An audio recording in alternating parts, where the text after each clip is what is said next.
سڵاو بینەران و بیسەرانی کەناڵی ئاسمانی پەیام، خۆشحاڵم لە بەرنامەیەکی نوێی پێرت پێتان دەگەمەوە. لەم بەرنامەیەدا باسی مرۆڤناسی لای پێغەمبەری خوا صلی الله علیه وسلم دەکەین. دەپرسین بەپێی زانستی مرۆڤناسی کە هەنووکە گرنگی پێدەدرێت، ئایا پێغەمبەر چۆن کەسایەتیەکانی ناسیوە و چۆن بەهرەکانی تێدا گەورە کردوون؟ ئایا پێغەمبەر خەسڵەتە کەسیەکانی لە هەوڵاندا گەورە کردووە یان هەمووانی کۆپی یەکتری کردووە؟ بە چه میکانیزمێک پێغەمبەر صلی الله علیه وسلم هاوڵانی بەرەو باڵا و کەماڵ بردووە کە تێیدا هەر کەسە و بە خەسڵەت و سەربەخۆیی خۆی بمێنێتەوە؟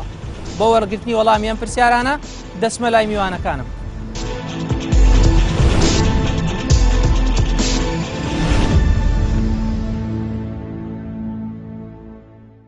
بسم الله الرحمن الرحيم الحمد لله والصلاة والسلام على رسول الله وعلى آله وصحبه وعلى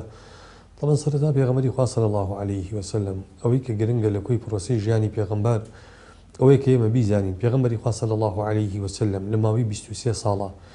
لەو عەرەبانی کە خاوەنی هیچ نەبوون کۆی لێی دەستی شارستانیەتەکانی چواردەوری خۆیان بوون ئەو عەرەبانی کە هەموو سیستەمی کۆمەڵایەتیان سیستەمێکی دواکەوتوو بوو بە هەموو پێوەرەکان لە ماوەی 23 ساڵات توانی ئەم عەرەبانە بگەێنێتە ئاستی ئەوەی بیان کا بە شارستانیەت بتوانن ڕوانگەی ژیانی مرۆڤایەتی بگۆڕن بتوانن ببن بە خاوەنی خۆیان خاوەنی داهات و دەسەڵاتیان بتوانن لەمە دوام من لەدەن بە زلهێزەکانی وەکو زەمەنی فورس و ڕۆمەکانی ئەو کاتی کە وڵاتانێکی زۆر زلهێز بوون کەواتە پێغەمبەری خوا صلی الله عليه وسلم ناهاو ئەم مرۆڤانە بگۆڕێ بەوەی مرۆڤی تر بێنێ لە جیاتیان یاخوا مەلائیکەت بنێرێ لەسەر شانی ئەمانە شارستانیەت و دین بەرقەرار بێنە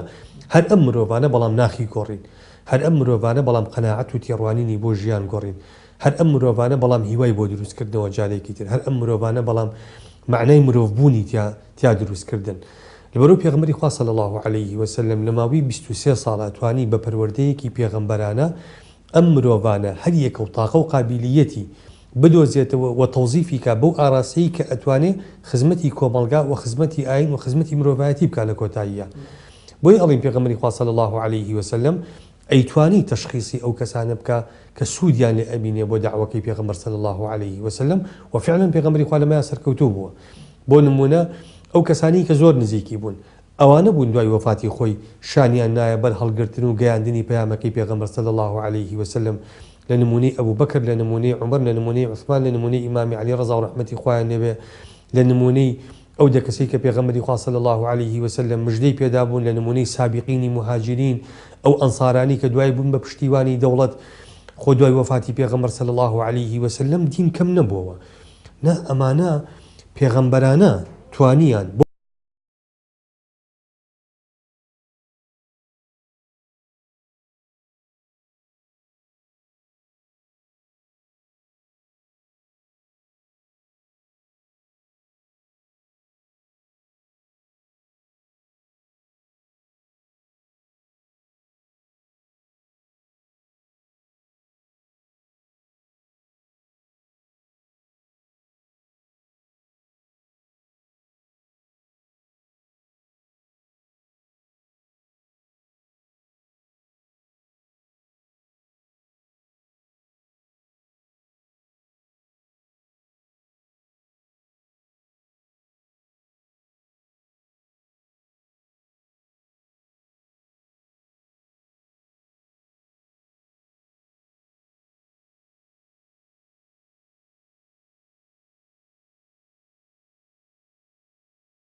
بەرەو پێشبردن و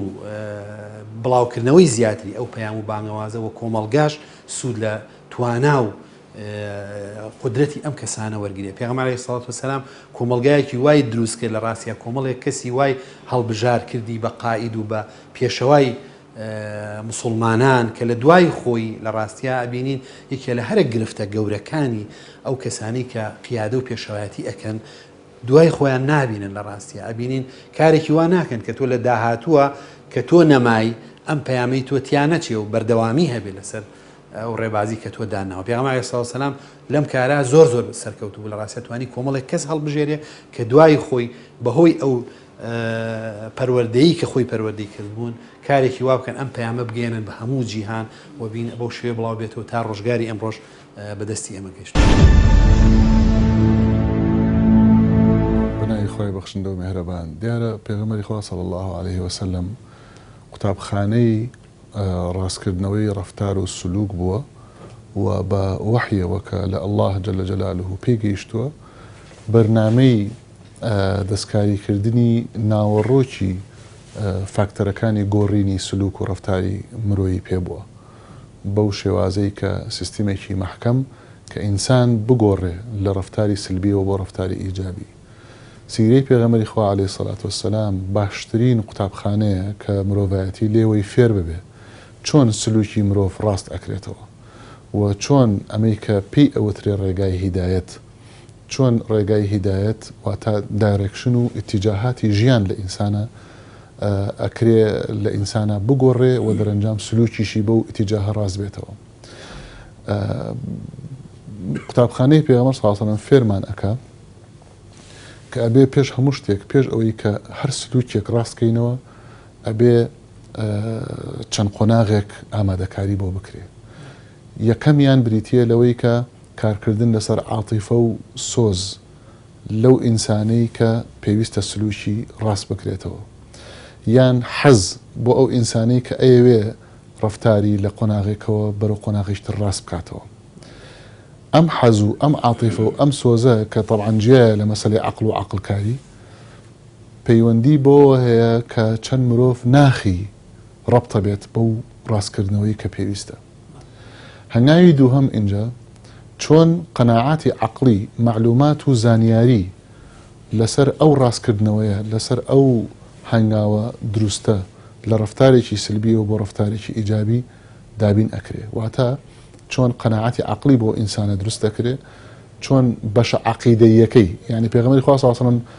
یەکەم جار ئەصادق الئەمینی ناوبوو لە ناویان نابوو مەحەبەتێکی تایبەتی هەبوو مێژوویەک لە خۆشەویستی و لە ڕێز هەبوو لە نێوان پێغەمبەر صلی الله علیه و سلم نێوان کۆمەڵگەکەیە. ئەمە قۆناغی یەکەم بوو. قۆناغی دوای ئەو هاتە سەر قۆناغی عەقیدە و عەقڵکاری و قەناعەت و زانیاری لەسەر کەون و کائینات و لەسەر ژیان و لەسەر ئەسڵی بوونی ئەو مرۆڤە گۆڕینی مێنتاڵەتی و عەقڵیەتی ئەو ئینسانانە بەوەی کە تۆ تەنها بۆ نان و ئاو بۆ ژیانێکی سادە دروست نەبووی وەکو ژیانێکی ئاژەڵی بەڵکو تۆ بۆ بەرنامێکی گەردوونی دروست بووی کە ئەبێ بیری لێ بکەیتەوە ئەبێ بیر لە وەحدانیەتی وجود بکەیتەوە لە وجودی خوای گەورە بکەیتەوە لە ئیرادەی خوای گەورە قودرەتی خوای گەورە صفاتی خوای گەورە. لەبەرەوە ئەمە ئەو بەشە عەقلێکە عەقڵی مرۆڤی گەورە کردیەوە لە عەقڵەتێکی داخراوە بۆ عەقڵەتێکی فراوان بۆ عەقڵێتێک کە تێی بگەێنێ کە ئینسان ئەرکێکی گەردوونی هەیە نەک تەنها وابەستە بێ بە ڕوقعەیەک و ناوچەیەکی جوغرافیەوە بەڵکو گەردوونی ئەبێ بیرکاتەوە ئەبێ کەونی بیرکاتەوە ئینسان. بۆیە ئەم زانیاری و معلوماتە ئەمە بەشی دووهەمێتی کە هەنگاوی دووهەمێتی کە ئەبێ عەقڵ قەناعەتکە ئەبێ عەقڵ وەڵامی پرسیارەکانی لەلابێ بۆیە ئەو ڕەفتارە ڕاست کاتەوە. من الظلمات إلى النور پرۆسەیەکی زانستی علمیە پرۆسەیە کە سونەن و بەرنامەی خۆی هەیە ئەبێ پەیڕەو بکرێ کە وەکو وتمان عاتیفە بگیرێ اینجا دوای ئەوە عەقڵ دوای ئەوە قۆناغی سێهەم دێتە پێشەوە کە بریتیە لە قۆناغی ئیستیعداد ئامادەباشی بۆ ئەوەی کە بە عاتیفە و بە حەز ئەو کەسە ئەیەوێ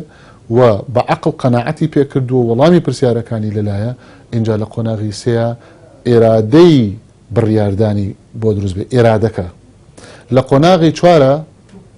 اینجا قۆناغی بڕیاردان دێتە پێشەوە کە ئەو بڕیارە ئەدا کە ئەو ڕفتارە سلبیە واز لێ بێنە بۆ ڕفتارە ئیجابیەکە ئەو ڕفتارە خوارەواز لێ بێنێ بۆ ڕفتارە دروستەکە بەڵام هێشتا هەر کۆتایی نەهاتووە بۆ چونکە قۆناغی پێنجەممان ماوە کە ئەویش ئەوەیە قۆناغی لێزانین قۆناغی ئەوەی کە چۆن ئەو ڕفتارە ئیجابیە ممارەسە بکە یعنی بڕیارەکەی داوە ئێرادەکەی بۆ دروست بووە بەڵام ماوەتەوە سەرەوەی کە لی بزانێت چۆن بۆ نمونە کەسێک نوێژ ناکە دوایەوەی کە حەزی لە نوێژ ئەبێ دوایەوەی کە قەناعەتی بە نوێژ ئەبێ دوایەوەی کە ئێرادەی بڕیارداری ئەبێ بۆ نوێژکردن دوای ئەوە کە بڕیارەکە ئەدا بۆی کە نوێژ بکە ئەبێ قۆناغی پێنجەم اینجا فێر بکرێت چۆن نوێژەکە بکە چونکە تەنها بە ئیرادە و بە بڕیاردان ڕفتارەکە ڕاست نابێتەوە کەوابێ 5 قۆناغمان هەیە ئەم 5 قۆناغە بەڕوونی لە سیرەی پێغەمبەر عەلەیهی سەڵات وسەلام لەگەڵ سەحابەیە بەکاری هێناوە کە ئاوا ڕفتاری بۆ ڕاستکردوونەتەوە نەک ئەوەی کە ڕاستەوە خۆ یەکسەر پێیان بفەرمێکە نوێژ بکە یا پێیان بفەرمێکە ئەو سلوکە خراپە ڕاستکەرەوە چونکە ئەوە قۆناغی پێنجەمە نابێ یەکسەر باز بیرێ بۆ قۆناغی پێنجەم ئەبێ بەم قۆناغە بەندیانە بڕوە مەحەبەت و خۆشەویستی و ڕێز عقل و عقلکاری و وەڵامی پرسیارەکان ئێرادە بۆ بڕیاردانی فعلی و آخر قۆناغ اینجا فێربوونی ممارەسەی ئەو ڕفتارە ڕاستە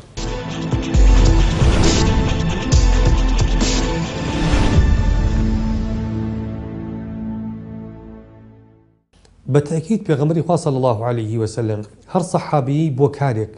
و هەر سەحابەیەی گەشەی بەو لایەنە کردووە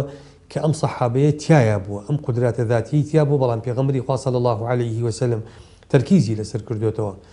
بۆ نمونە ئەبا عوبەیدەی عامیری کوڕی جەڕاح پێغەمبەری خوا صلی الله عليه وسلم لەقەبی ئەمین و هذه الأمەی پێداوە حذەیفەی کوڕی یەمان صاحب سر النبي صلى الله عليه وسلم مثلا معاذی کوڕی جەبەل قاضی بووە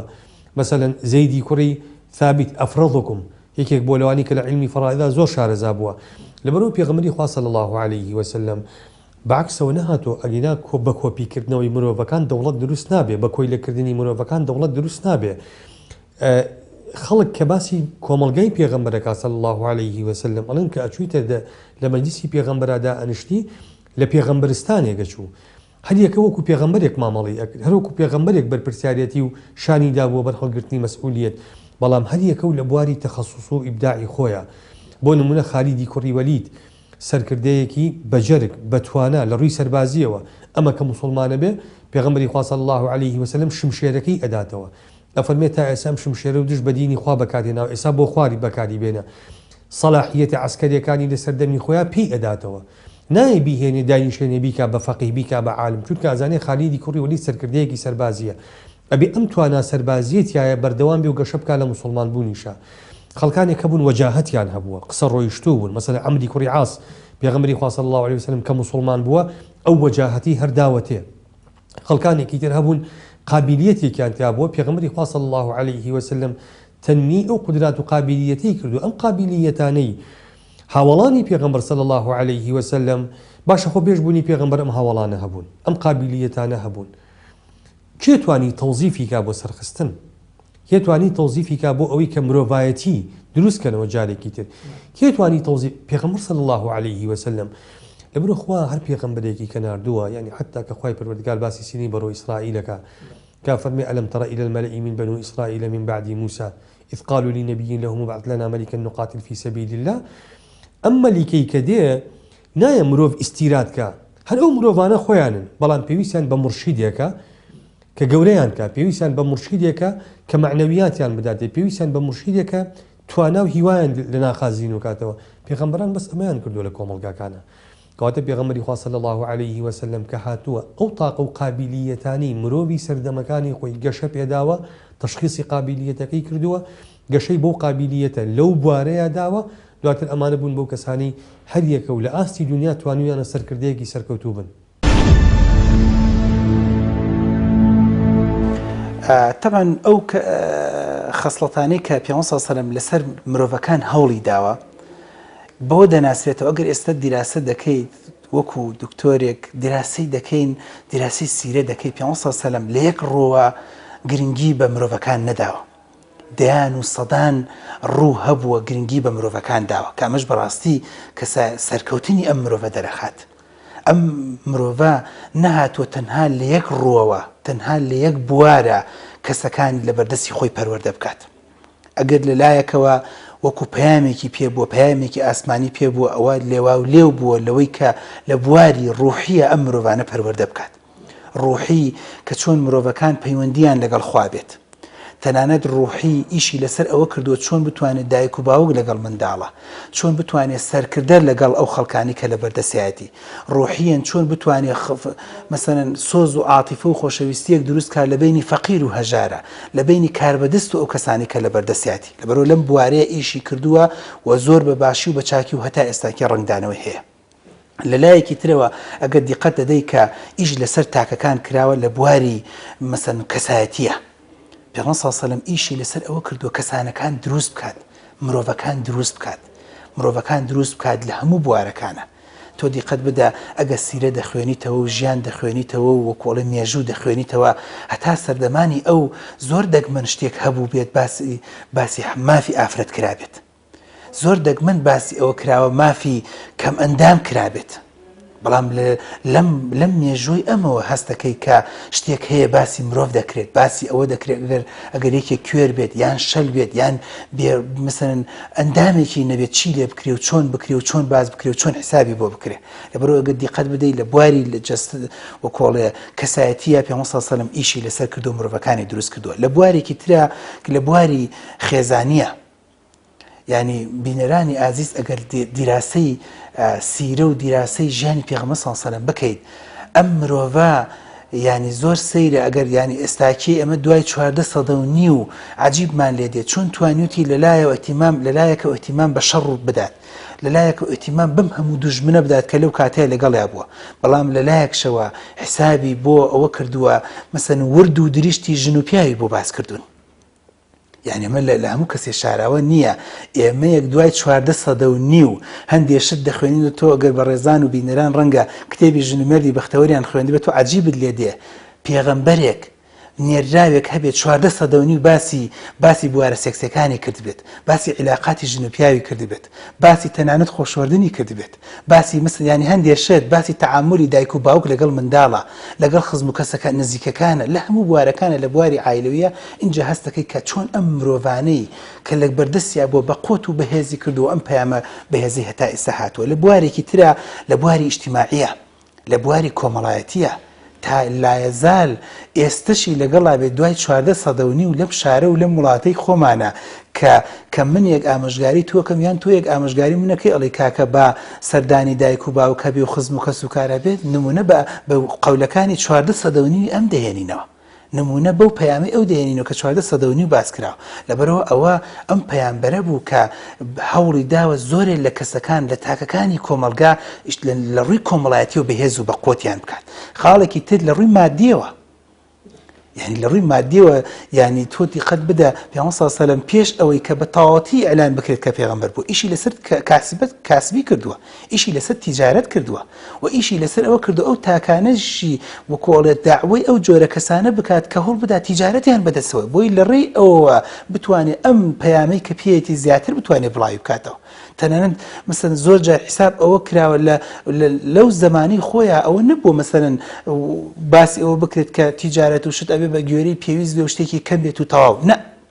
هانی مسلمانان دراوە و ڕێگا و شوێن دیاری کراوە، ورد و دریشتی تیجارەتیش باس کراوە. تەنانەت لە ڕووی مەسەلەن ینی ڕووەکان زۆرە ناک ڕەنگە مەجان نەبێ هەموو شتێ باسکەین، بەڵام لە زۆرێ لە ڕووەکانەوە بەتایبەتی لە تاکی ئیش لەسەر تاکەکان کراوە بۆی ئەو تاکە هیچ لایەنێک لە لایەنەکانی نەقص نەبێت، بۆی مرۆڤێکی نوقسان مرۆڤێکی کەم وەکۆڵێت کەم مستەوا دەرنەچێت لە بوارێ لە بوارەکان. ئەوەی من ئەیبینم پێغەمبەر عەلەیهی سڵاو وسەلام نەخێر هیچ کاتێ ئەوەی نەویستووە کە خەڵکی دیارە هەر پەیامەکە خۆی ئەوە داوا لە ئینسانەکان ئەکا دوورکەونەوە لە کۆپیکردنەوەی یەکتری. یعنی یەکێ لە سیفەتە ناشرینەکانی بێباوەڕان ئەوە بوو کە یانوچی وەجەدنا ئاباءنا عەلا یعنی ئێمە باو باپیرانمان لەسەر ئەم پەیامە بوون، ئێمە لەسەر ڕێبازی ئەوانە ڕۆین و کۆپی ئیشەکانی ئەوانەکەینەوە. هەر پەیامەکە خۆی شۆڕشێک بوو لەسەر ئەوەی کە مرۆڤ واز لەمە بێنێ لەم کردەوەیە بێنێ، بەڵکو پێویستە ڕێڕەوی ژیانی خۆی هەڵبژێرێ ولا سەرنجامی بیرکردنەوە و ژیری خۆی لێکدانەوەی شخصی و کەسێتی خۆی بگاتە ئەوەی کە چی ئەوێ لەم ژیانە چ کارێک بکە و لە داهاتوە چی ئەنجام بدا و چی هەڵبژێرە بۆ ژیانی خۆی ئەبین پەیامەکە هەر خۆی داوای ئەمە لە شوێن کەوتوانی ئەکا کە ژیر و عەقلیان عەقڵ و ژیری و تواناکانیان بەردەوام بەکاربهێنن لە ژیانی ڕۆژانی خۆیانە بۆ بەرەو پێشبرنی خۆیان و بۆ هەڵبژاردنەکانیان لە ژیانی خۆیانانە ئەم ژیری و بڵێن عەقڵی کە پەروەردگار پێی داون بەکاریێن پێغەمبەر عەلەیهی سەڵات وەسەلام بە هیچ شێوەیەوی لە کەس نەویستوە کە هیچ کەسێک کۆپی ئەوانی تر بکە بەڵکو داوای کردو لە هەموو کەسێکە کۆمەڵێک دیارە کۆمەڵێک داواکاری هەیە لەم پەیاماوە پێغەمبەر عەلەیهی سەڵات وەسەلام تاکید لەسەر کردوێتەوە کە هەر کەسێک پێویستە ئەم خوسڵەتانەی تیابێ ئەم کارە باشانە ئەنجام بدا ئەم عیبادەتانە ئەم بەڵام هەر کەسە و پێویستە لە ڕێی خۆیەوە هەوڵ بداوە کۆپی خەڵکانی تر نەکە ئەبینی پێغەمبەر عەلەیهی سەڵات وەسەلام گوتم تەنانەت لە هەندێک بوارە بڵێن بۆ لە بواری سەربازیە کۆمەڵێک کەسی هەڵەبژارد کە لە بوارە سەربازیەکە بەرەو پێش بچن یەکێکی و خالیدی کوڕی وەلید کە ماوەی چەند مانگێکە موسڵمانە بێ پێغەمبەر عەلەیهی سەڵات وەسەلام قیادەی سوپایەکی ئەداتێ بڕۆ پێش بڵێن پێشاوەتی موسڵمانان کە لەو جەنگەیە کە چۆن دوایش بینرا سوودێکی گەورەی گەێنی بە موسڵمانان و پەروەردەکردنی پێغەمبەر عەلەیهی سەڵات وەسەلام بۆ ئەم کەسە بۆ هۆیە لە دوایە ئەو قائیدە گەورەی لێ دەرچێت یان کەسێک خەڵکانی تریش کە لە بواری بڵێن بەڕێوەبردنە بڕێوەبردنی وڵاتە بەڕێوەبردنی ناوچەکانە ئەبی پێغەمبەر عەلەیهی سەڵات وەسەلام هەڵی ئەبژادن کارەکانی پێ ئەسپارن نەیەوە بێ هەمووتان بەم شێوەیە ڕەفتار بکەن بەڵکو کۆمەڵێک ئەرک و واجبات هەیە لەم دینە بەڵام ئەمانە پێویستە جێبەجێکرێت ئیتر دوای ئەوە ئەو کەسە پێویستە برەو بە تواناکانی خۆی بدا ئەو توانە تایبەتیانی کە هەر کەسێک هەیەی کاری لەسەر بکە بەرەو پێشی بدا پێغەمبەر عەلەیهی سەڵات وەسەلام گوتمان زۆر ئیشی لەسەر ئەو کردووە کە توانای هاوڵەکانی بۆ شوێ بەرەو پێشەوە بێ سەرنجام بنە هۆی مای خێر و خۆشی بۆ خۆشیان و بۆ کۆمەڵگاکەشیان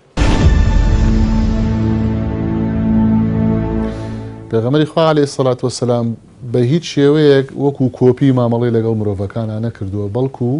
فێری کردوین بەوەی کە بەڕوونی دیارە لە سیرەی پێغەمبەر عەلەیهی سەڵات وەسەلام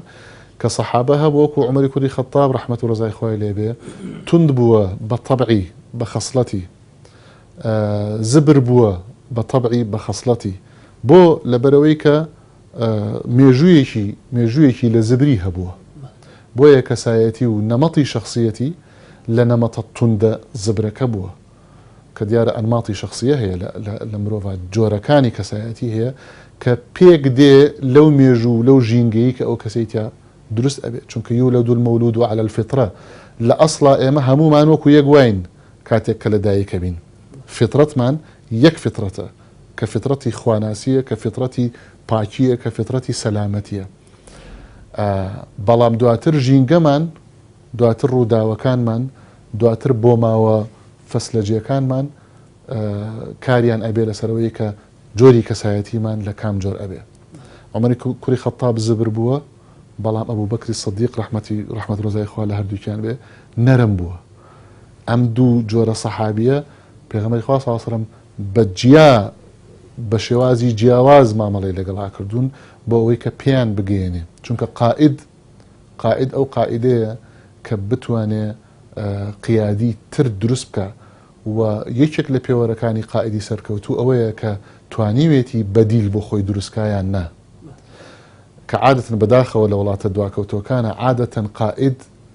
ناهێڵ یا زۆرن ئەو نەمازجانی کە ئەیبینین کە ناهێڵێ کەسی تر دروست بێ بۆ مانەوەی خۆی بەڵام لە ڕووی زانستی قیادەوە بە پێچەوانەوەیە قائیدی سەرکەوتوو ئەو قائیدەیە کە بتوانێت بەدیل بۆ خۆی دروستکە بۆیە کاتێک کە پێغەمبەر صلی الله علیه و سلم وفاتی کرد نەک وەکو بەدیل بەڵکو وەکو ئەوەی کە کەسێک هەیە کە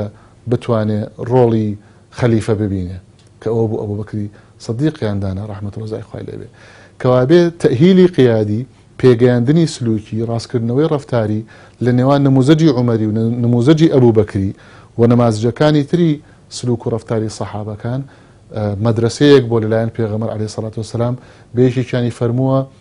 لا تەغضب بۆ صفەتی تووڕەیی تایە زاڵ بووە لەبەرەوە کە داوای لێ کردووە وەسیەتم کە پێغەمبەری خوا فەرموویەتی لا تەغضب سێ جار تووڕەمە بە ئەی چیتر تووڕەمە بە ئەی چیتر تووڕەمە بە بۆ چونکە ویسێتی ئەوە بکوتێتەوە لەو کەسەیە ئەوە ڕاستکاتەوە کە صفەتێکی دیار بووە تایە کەوابێ ئەگەر مەحەبەت نەبێ ئەگەر قەناعەت نەبێ ڕوئیەی مشتەرەک نەبێ زەحمەتە بتوانێت ڕەفتاری بەرامبەر ڕاست بکەیتەوە بەڵام ئەرزیەتی مەحەبەت و ڕێز قەناعەت و ڕوئیەی مشتەرەک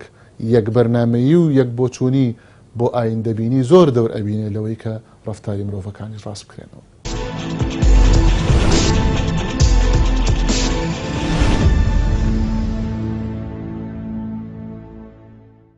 پێغەمبەری خوا صلی الله عليه وسلم ئینسانێکی لە نەزەریەی ئیستیقرائیە پێغەمبەری خوا ئینسانێکی عبقری بووە، یعنی جگە لە پێغەمبەرایەتەکەی صلی الله عليه وسلم بۆ نمونە لە خوتەی شەڕا پێغەمبەر صلی الله عليه وسلم کە خوتەی شەڕی داناوە زانیوێتی ئەو لیواانەی کە هەیە چۆن تەوزیعی ئەکا، زانیوێتی قیادە سەربازیەکان جێش چۆن تەنزیمەکە. هیچ هێزێک نەیتوانیوە لە ڕووی سەربازیەوە دەرەقەتی پێغەمبەر بێ صلی الله عليه وسلم چەند عەدەد و عەتادی گەورە بوو بێ. بۆ چکە پێغەمبەری خوا صلی الله عليه وسلم توانیوێتی بە حکمی نزیکی وە خوێندنەوەی نەک پێغەمبەری خوا صلی الله عليه وسلم دۆستەکانی خۆی دوژمنی بەو دیقەتە خوێنێتەوە. بۆ نمونە سڵحی حودەیبیە پێغەمبەری خوا صلی الله عليه وسلم هەر وەفدێکی مفاویزی قوڕیشیە لە دوورەوە کە ئەیبینێ پێغەمبەری خوا صلی الله عليه وسلم تشخیصی نفسیەتی وەفدەکە ئەکا و تشخیصی چۆنیەتی مواجهە و مقابلەی ئەکا. بۆ نمونە یەکەم جار حولەیسی کوڕی عەلقەمە ئەنێرن قوڕیش پێغەمبەری خوا صلی الله عليه وسلم کە ئەیبینێ ئەفەرمێ إن هذا من قوم يتألهون فابعثوا البدن في وجهه. ئەفەرمێ ئەمە خەڵکێکن خوا بە حەق ئەزانن تەعزیمی بیتەکەن. ئەفەرمێ وشترەکانی کە هێناوانە بۆ قوربانی بۆ بیت وشترەکان بنێرن، وشترەکان کەسی دەکەن شتیان لە ملایە و ئیشارەتی ئەویان لێکراوە کە ئەمانە شاعیرن کابرا کە ئەیبینێ یەکسەر ئەگەڕێتەوە بەبێ ئەوەی بێ لەگەڵ پێغەمبەر قسە بکات صلی الله عليه وسلم. پێغەمبەری خوا قەناعەتی پێیەکا کە ڕێی پێ بدەن ئەگەڕێتەوە بۆ ناو قوڕیش ئەڵێ ناکرێ ئێمە ڕێ لەم پیاوە بگرین هاتووە تەعزیمی بیتەکە. خەریکە کێشەیەکی داخلی بۆ قوڕیش دروستە بێ لەویا. دوای عوروەی کوڕی مەسعود دەنێرن پێغەمبەری خوا صلی الله عليه وسلم ئەمە کەسێکی غادرە کە دێت فعلا کەسێکی غادرە. دوای ئەو سوهەیلی کوڕی عەمر دەنێرن پێغەمبەری خوا صلی الله عليه وسلم لە دوورەوە ئەیبینێ ئەفەرمێ إنما أراد القوم الصلح حين بعثوا هذا الرجل. ئەفەرمێ کە قوڕیش ئەم پیاوەی نادواتە قوڕیش ئەم جارە سوڵحەکە فعلا سوڵحەکە لەسەر دەستی سوهەیلی کوڕی عەمرا ئەبێ. ئەم خوێندنەوەیی پێغەمبەر صلی الله عليه وسلم بۆ ناخی مرۆڤەکان ئەمە یەتوانیوێتی نەک بۆ دۆستەکانی خۆی دوژمنەکانی بخوێنێتەوە و بتوانێت مەسەلەن نەجاشی خۆ پێغەمبەری خوا صلی الله عليه وسلم نزیک نەبووە لە نەجاشیەوە، بەڵام پێغەمبەری خوا صلی الله عليه وسلم بەونەی بیستوێتی و دراسی کردووە بۆ کە ئیزنی هیجرەت ئەدا بە سەحابەکانی ئەفەرمێ بچنە حەبەشە بۆ ئەفەرمێ فإن بها ملكا لا يظلم عنده أحد. نافەرمێ مسلمانە ئەفەرمێ کەسێکی دادوەری لێیە. ئەگینا خۆ حەبەشە ئەوکات زۆر دوور بوو لە بیئێ و لە ڕووی جوغرافیاوە بۆ پێغەمبەر صلی الله عليه وسلم بۆ نەیناردن بۆ یەمان بۆ نەیناردن بۆ ئەو کات مەسەلەن بۆ تائیف بۆ مەدینە بۆ حەبەشەی اختیار کرد. ئەمە سەبەبی اختیارێکە مەلیکێک هەیە لا يظلم عنده أحد. کەواتە پێغەمبەری خوا صلی الله عليه وسلم هەنگاوەکانی بینایە لەسەر خوێندنەوەی تاکە کەسەکان ئەیان خوێنێتەوە حتا لەو نامانی کە پێغەمبەری خوا صلی الله عليه وسلم دوای سوڵحی حودەیبیە ئەینێرێ بۆ پادشاکان ئەزانێ ئەمانە حبی عەزەمەتیان تایە هەر بۆ سیغەیە مخاتەبەیانەکە مثلا إلى المقوقس عظيم الروم إلى كسرى عظيم الفرس. خۆ ئەمانە مشریکن بێدینن خۆ لای پێغەمبەری خوا عظیم نین، بەڵام هەستەکان بۆی ئەم جۆرە مخاتەبەیە ناخی نەرمەکە ئەگینا نانووسێ إلى عبد الله مثلا بۆ کەسێکی مسلمان بنووسێ وەکو خۆی باسی خۆیەکە نافەرمێ محەممەد عەبدوڵڵاهی ئەی بکە باسی خۆیەکە بۆ نافەرمێ عظیم المؤمنین چونکە بۆ خۆی پێویستی پێی نییە بەس هەستەکە ئەم مخاتەبەیە بۆ ئەو پێویستی پێیەتی حتا کە مخاتەبەیانەکە مثلا بۆیان نووسێ کافەرمێ ئەسلیم تەسلەم دوای ئەفەرمێ مڵکەکەیشت بۆ خۆت چونکە ئەزانەیە ئەو زەعامەتی ئەو حبی تەمەلوکە ئەڵێ مڵکی تۆمان ناوێ مسلمان بە مڵکەکەت بۆ خۆت دەسەڵاتەکەت بۆ خۆت هەر ئەو عەظیمەیش لە نەزەری ئێمە هەر ئەو عەظیمەی شەبیکە عەظیمی ڕۆمی عەظیمی فورسی هەر ئەم عەظیمەیشی کەواتە پێغەمبەری خوا صلی الله عليه وسلم بەمە توانیوێتی خەڵک ڕابکێشێ بەلای خۆیان حتا بوویە خوای پەروەردگار کە وەسفێکە فەرمێ فبما رحمة من الله لنت لهم ولو كنت فظا غليظ القلب لانفضوا من حولك.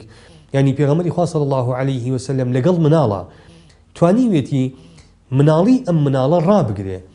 توانیوێتی وەکو معاملەیەکی مناڵانی لەگەڵا بکە. زەیدی کوڕی حارثە فەرمێت 10 ساڵ ڕق خزمەتیا بووم ڕۆژێک لە ڕۆژان قسەیەکی زبری پێ نەگوتم نەیگوتو ئەوەت بۆ کرد بۆ وات کرد ئەوەت نەکرد بۆچی نەت کرد لەگەڵ ئافرەتەکان و خێزانەکانی خاتو عایشە ئەفەرمێ پێشبڕکەی لەگەڵ من ئەکرد ڕاکردنمانەکرد بەیەکەوە مسابقەمانەکرد لەگەڵ یەک ئەفەرمێ پێغەمبەری خوا صلی الله عليه وسلم لە خزمەتی ماڵی خۆیان بووە چونکە ئەزانێ ئەمە ناخی ئافرەت ئەجوڵێنێ ئەمە هەستی ئافرەت ڕائەگرێ ئەمە ئافرەتوالی ئەکا بەوەی کە ژیانێکی ئاسوودە لەگەڵ هاوسەرەکەی ئەو گوزارێنێ هەستەکە بۆی هاوسەرەکەی خۆشی ئەوێ بە وەفایە بەرامبەری ئەمانە ئەخلاقی پێغەمبەر بوون لەبەرەوە پێغەمبەر صلی الله عليه وسلم ئەسای سحری پێ نەبوو وەکو عەرزم کردی مرۆڤیشی ئیستیراد نەکرد بۆ جەزیرەی عەرەب نا هەمان مرۆڤ هەمان ئەو ئیمکانیاتەی کە هەیە لەبەردەسا پێغەمبەری خوا صلی الله عليه وسلم دێ بەم ئیمکانیاتە متواضعانە ئەم مرۆڤە متواضعانە بەڵام بەم خوێندنەوە واقع بینانە و بەم دەروونە بەهێزە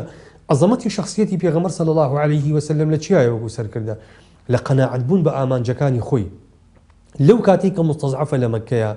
قڕیش هەرچی وەفدێکی مفاویض نێرێتە لای پێغەمبەر صلی الله عليه وسلم پێغەمبەر صلی الله عليه وسلم یەک وەڵامەداتەوە بەوەی قولوا لا إله إلا الله تفلحوا نایڵێن من بەردەوامە بم لەسەر ئەم پەیامە کە یانەوێ قەناعەت بە مامی بکەن واز لە پەیامەکەی بێنێ قەڵێن ئەگەر دەسەڵاتی ئەوێ ئەیدێنێ ئافرەتی جوانی ئەوێ بۆی ئەهێنین قسە ڕۆیشتن و دەوڵەمەندی و سەروەت و چی ئەوێ بۆ یەکەین پێغەمبەری خوا صلی الله عليه وسلم ردەکەی واضحة لو وضعوا الشمس في يميني والقمر في يساري على أن أترك هذا الأمر ما تركته حتى يظهره الله أو أهلك دونه كواتا أما قناعتي أم سركردية بسركوتن بچه بو إمكانياتاني كالبردسياتي خو پێغەمبەری خوا صلی الله عليه وسلم مثلا ئەرقەمی کوڕی ئەبی الأرقم پێغەمبەری خوا صلی الله عليه وسلم هەموو دانیشتەکانی نەسێ ساڵی یەکەمی نبووەتا لەوێ ئەکا لە ماڵی ئەمە مناڵێکە مناڵ تازە پێ ئەگا یعنی کەسێکی تازە پێگەیشتووە تەمەنی 14 ساڵە چۆن متمانی پێەکا پێغەمبەری خوا صلی الله عليه وسلم 3 ساڵی ڕەبق بە سڕی لە ماڵەکەی ئەوا دانیشە لە دەرەوەی مەککە پێغەمبەری خوا صلی الله عليه وسلم ئەصحابەکانی تری بۆ نمونە ئەوانی تر کە متمانی پێکردون کە کاری پێسپاردو هەندێک جار پێغەمبەری خوا صلی الله عليه وسلم متمانی بە مشریک کردووە کێ دەریکردن لە مەککە بۆ مەدینە عەبدوڵڵای کوڕی ئوڕەیقط دەریکردن کابرایەکی مشریک بەس پێغەمبەری خوا صلی الله عليه وسلم متمانی ئەوەی خوێندنەوەی پێغەمبەری خوا صلی الله عليه وسلم ئەزانێ ناقی ئەم مرۆڤە چۆنە لەبەرەوە خوێندنەوەیەکی واقعی توانیوێتی ئەو کەسانی کە پۆلێنیانەکە و ئەرکیان پێ ئەسپێرە هەمویان لە بەسپاردنی ئەرکەکانە سەرکەوتوو بوون ئەبوو ذەڕی غیفاری ئەفەرمێ یا رەسوڵ الله ئەلا تستعملونی ئەفەرمێ ئەبوو ذەڕی زۆر خۆشویستوە پێغەمبەر صلی الله عليه وسلم ئەفەرمێ ئەی پێغەمبەری خوا بۆ نامکەی بەکار بەدەست پێغەمبەری خوا صلی الله عليه وسلم دەست خاتە سەر شانی ئەفەرمێ یا ئەبا ذەڕ إنك ضعيف وإنها أمانة وإنها خزي وندامة يوم القيامة دای پێ فەرمێ یا ئەبا ذەڕ والله إني أحب لك ما أحب لنفسي ئەفەرمی وانەزانی خۆشم ناوێت یا ڕقم لێتە بەس تۆ پیاوێکی ناسکیت تۆ تەحملی مەسئولیەت ناکەی هەڵ ئەچی تووڕە ئەبی ئەکەوی لەژێر کاریگەری شتەوە لەبەرەوە فەرمێ یا ئەبا ذەڕ إنك ضعيف وإنها يعني لە دڵسۆزیمە بۆ تۆ کە نادەمێ چونکە إنها خزي وندامة يوم القيامة دوایش بۆی دڵی هیچ ناکە ئەفەرمی والله إني أحب لك ما أحب لنفسي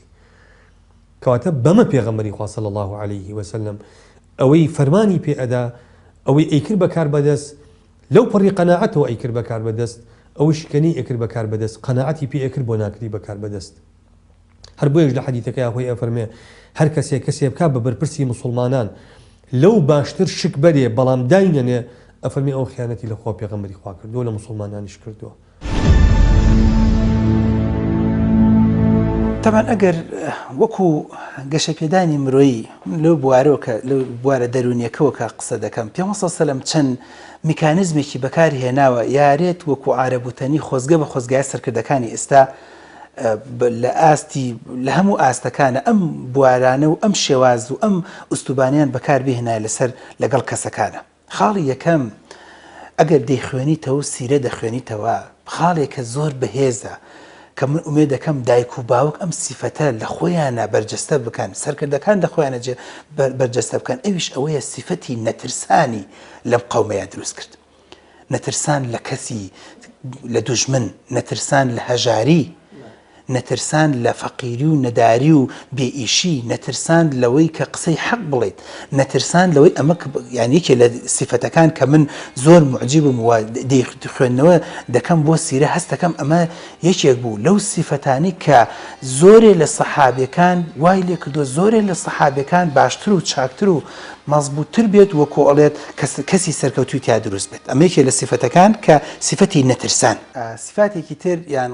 خاصیەتێکی تر خاصیەتێکی تر کە پێغەمبەر صلی الله علیه و سلم هەوڵی داوە لەو مرۆڤانی دەوروبەریە جێبەجێ بکە ئەویش ئەوەیە نەهێشتنی جمود وەستان تۆ دیقەت بدە ئەگەر سیرە دەخوێنیتەوە پێغەمبەر صلی الله علیه و سلم نەیهێشتووە ئەو قەومەی ئەو کەسانەی ئەو خەڵکانی کە لە دەوروبەرێتی وەستانیان هەبێ ئیلا بالله هەوڵی داوە بە شتێکەوە مەشغوڵیانی بکەن یعنی تۆ دیقەت بدە ئەگەر تەنانەت ئەگەر کاتی شەڕیش نەبوو بێت ئەگەر کاتی ئاشتیش بوو بێت ئەگەر یان بە بوارە اجتیماعیەکانەوە مەشغوڵی کردوونەوە و هەوڵی داوە مەسەلەن تەصنیفیان بکات تەنانەت مثلا هەوڵی داوە بە زیکرەوە مەشغوڵیان بکات تەنانەت هەوڵی داوە بە پەیوەندی خێزانەکانیانەوە مەشغوڵیان بکات تەنانەت مثلا زۆرجار هەوڵی داوە ئەگەر نەفەرەکە هانی داون مرۆڤەکە ئەگەر من وەکو مرۆڤێک ئاوا داشنیشم هیچ ئیشێکشم نەبێت ئەگەر توانیم دوعا بکەم بۆ مسلمانێکی تر لە پاشملە بۆی خوای گەورە ڕەحم بە منیش بکات و ڕەحم بەویش بکات یعنی دیقەت بدە لە زۆرێ لە شوێنەکانە لە کاتەکانە پێغەمبەر صلی الله علیه و سلم ئیشی لەسەر ئەوە کردووە بۆی ئەو مرۆڤانی کە لە بەردەستیەتی بە شێوازی لە شێوازەکان تەوزیفیان بکات کە زۆر جار ئێستا کوشتەی دەستی سەرکردەکانی ئەم سەرزەوین کە نازانێ ئەو کەسانە ئەو مرۆڤانە ئەو گەنجانە ئەو خەڵکانی کە لە وڵات و لە مەملەکەتە لە ژێر دەستیەتی بتوانێت تەوزیفیان بکەن و بەکاریان بێنن بە شێوازی لە شێوازەکان خاڵێکی تر کە سیفەتێکی جوانی پێغەمبەر صلی الله علیه و سلم بەرنامەڕێژی بڕۆست لەو دقەیە کە پێغەمبەر صلی الله علیه و سلم ئیعلانی پێغەمبەرایەتی خۆی کردووە هەتا ئەو دقەی کە وەفاتی کردووە بۆ هیچ شوێنێک بۆ هیچ ئیشێک بۆ هیچ کارێک بۆ هیچ جەنگێک نەبووە بەرنامەڕێژی نەبێت ئەمە سیفەتێکی جوانە بەرنامەڕێژی بە وەرد و دریشی بەرنامەڕێژی بە چوون و هاتنەوە بەرنامەڕێژی بۆ کراوە مەسەڵەن حسابی ئەوە کراوە لە پشتی ئەم جێشەوە کێ بێت لە پشتی پێشەوە ئەم جێشە کێ بێت حساب بۆ ئاو کراوە حساب بۆ خواردن کراوە حساب بۆ داهاتوو کراوە حساب بۆ ئەو وەفدە کراوە تەنانەت مەسەڵەن لە هەنێ شەڕی خوێنیتەوە مەسەڵەن پێغەمبەر صلی الله علیه و سلم باسی ئەوەی کردو ئەگەر ئەمە یەکەم قیادەیە و عەلەمەکە بەدەست ئەمە ئەگەر ئەمری خوای کردو شتێک بوو بیدرێ بە دووەم بدرێ بە سێیەم بدرێ ڕەنگە جاری وایە هەتا سێ چوار جار ئەمە لەمە سیفەتێکە کە بەڕاستی ئێستا ئێمە کوشتەی دەستی بێبەرنامەی سەرکردەکانمانین تۆ تەسەوور کە جاری وایە بڕیارێک دەدرێت لەم سەرگۆڕزەوەیە یان لە وڵاتی خۆشمانە حسابێک بۆ ساڵی داهاتوو نەکراوە حساب بۆ 2-3 ساڵی تر نەکراوە تەنها و تەنها ئەو دقەی ئەو مانگە لێک دەدرێت کەمە سیفەتێکی جوانە خۆزگە بە خۆزگای سەرکردەکانی ئێمە سیریان بخوێنات و ئیسفادیان لەم سیفەتە جوانە بکردا سیفەتێکی تر کە پێغەمبەر صلی الله علیه و سلم لە مرۆڤەکانی بەردەستی خۆیان دروستی کردوون ئەویش فێری کردوون کۆیلە نەبن فێری کردوون ڕازی نەبن بەکەم فێری کردوونە ئەگەر تەنانەت کام نەفەرێک کە زۆر لاواز و وەکۆڵە پۆستێکی ئیداری و حیزبی و کە لەو وەختەیە حیزب نەبووە بەڵام گروپ هەبووە مەسەڵەن قیادە هەبووە لە قیادە و لە سەرکردەکەی خۆی قبوڵ نەکە ئەگەر لارێکی لەبینێ بۆیە زۆر جار بەرامبەر ئیمامی عەلی ئیمامی ئەبوو بەکر خەڵکێک هەڵساوە و توێتی ئەگەر لاربی بەم شمشێرە ڕاست دەکەمەوە کە ئێستا ئەمە سیفەتێکمان هەیە خەڵکێک لەم سەرگۆی زەوێ پێوەی ئەناڵێنی سەرکردە ئەوێت هەموو خەڵک سەمع و تاعی بۆ بکات هەموو خەڵک کۆی لێی بێ هەموو خەڵک لە بەردەستیا بێ کە ئەمە سیفەتێکە بەڕاستی ئێمە تا ئێستا شانازی پێوە دەکەین کە خەڵکێک لە بەردەستی پێغەمبەر صلی الله علیه و سلم پەروەردە بووە بەڕاستی ئازا و چاونەتێز بوون سیفەتێکی تر ئامانج ئەمە سیفەتێکی جوانە بەڕاستی لە ڕووی دەرونیەوە لە ڕووی تەنمی بەشەریەوە کە ئێمە لە سیریا دەیبینین ئەویش ئەوەیە بەردەوام ئامانجی دیاری کردووە ئامانجی دوور و نزیک ئامانج تۆ دیقەت بدە مەسەن جاری وایە حسابی ئەوە کراوە ئەگەر بۆ نمونە مەسەن لە چەند ساڵێکی تر ئاوا بێت ئاوا دەکەین لە شەڕە لە ئاشتیە لە مەسەن لەو تەعامل و هەڵس و کەوتی کە لە مرۆڤەکانە بۆ کەواتە ئەوە سیفەتێکی جوانە دیاریکردنی ئامانج بۆ مرۆڤەکان وە سیفەتێکی ئەخیر کە ڕەنگە زۆر کات دەرفەتمان نەدا ئەویش ئەوەیە جیاوازی نەکردن جیاوازی نەکردن کە ئێستا ئێمە کوشتەی دەستی ئەم سیفەتەین خۆزگە بە خۆزگای سەرکردەکانی ئێمەشتیایە بووە ئەو قسەیەمان هەتا مردن ئێمە بیر ناچێت و کۆڵی هەتا مێژوو هەبێت کە لەو ئینە فاتیمەتی مەسەن سەرقەت لە قەتەعت یەدها ئەگەر فاتیمەش دزی بکا من دەستی دەبڕم ئەم سیفەتە جیاوازی نەکردنە لە نێوان ئەو کەسانی کە لە بەردەستایە ئەگەر خزمی خۆت بێ کەسی خۆت بێت یان کەسی دوور و نزیکت بێت ئەم بەڕاستی سیفەتێکی جوان و چاک بوو کە لە پێغەمبەرە هەبووە وای لێ کردبوو ئەو کەسە سەرکەوتوانە لەو قەوم و لەو خەڵکی لە بەردەستی خۆیان دروست بکات دیارە لە ڕاستیە پێغەمبەر عەلەیهی سڵاو وسەلام وەکو پەیامبەرێکی پەروەردگار لە پشگیری کراوە بە وەحی پشگیری کراوە بە نیگای خوای پەروەردگار خۆی ڕێبازەکەی بۆ داناوە تۆ بەم شێوازە پێویستە ئەم خەڵکە بانگەواز بکەی ئەم خەڵکە بەرەو ئەم پەیامە بهێنی ئەمە داوا ئەکا خوای گەورە لە مرۆڤەکان ئەبینین پێش هەموو شتێک پێغەمبەر عەلەیهی سڵاو وسەلام یعنی لە ڕاستیە لەمڕۆ یەکێک لە هەوڵەکان ئەوەیە کە پێغەمبەر عەلەیهی سڵاو وسەلام دا ببڕێنرێ لەم پەیامبەرێتیە لەم نیگا خوای یعنی ئەوەش خۆی لە خوایەکێکە پیلانانەی دژی ئیسلام ئەکرێ ئەڵێن پێغەمبەر کەسێکی زیرەک بووە کەسێکی بەتوانە بووە بەڵێ وە ئەم سیفەتانی تیا بوو بەڵام پێش هەموو شتێک چی بووە پەیامبەری خوا بووە نیگای خوای بۆ هاتووە تەئید و پشگیری کراوە بە وحی خوایی ئەمە مهمە یعنی ئەمە گەورەترین خاڵی گرنگە لە ژیانی پێغەمبەر عەلەیهی سڵات وەسەلام کە ئەو پەیامبەری خوا بووە بە وحی خودایی پشگیری کراوە بەڵام لە ئەمان کاتێ ئەوکتمان کەسێکی شیاو بوو بۆ ئەم پەیامەکە خوای گەورە خۆی هەڵی بژاردووە و خوای گەورە خۆشی بڕیارەدا کی هەڵبژێر الله ئەعلەم حەیث یەجعل ڕیسالەتە چی ئەکا بە پەیامبەری خۆی بۆیە بینین پێغەمبەر عەلەیهی سڵات وەسەلام بڵێ لە ڕاستیە بەردەوام بەهۆی ئەم نیگا خواییەوە خوای گەورە کە خۆی ئاگای لەو کۆمەڵگەی مسلمانانە بووەوە پەیامەکەی بە بەردەوامی کە بۆ ناردوون یانی لە ڕاستیە لە ماوەی 23 ساڵ ئەم پەیامە هاتووە بۆ پێغەمبەر عەلەیهی سڵات وەسەلام وەکو قورئانی پیرۆز ئەبینین کاری لەسەر ئەوە کردووە کە پەروەردەی ئەم کۆمەڵگایە بکە ئەم مرۆڤانە وردە وردە گەشە بکەن لە هەموو بوارێکی ژیانە لە بواری خواپەرستیانە لە بواری صفات و ڕەوشتە جوانەکانیانە لە بواری هەڵسوکەوتیان لەگەڵ خەڵکانی ترە لە بواری دامەزراویکردنی وڵات و پەرەپێدانی تواناکانیان بۆی بتوانن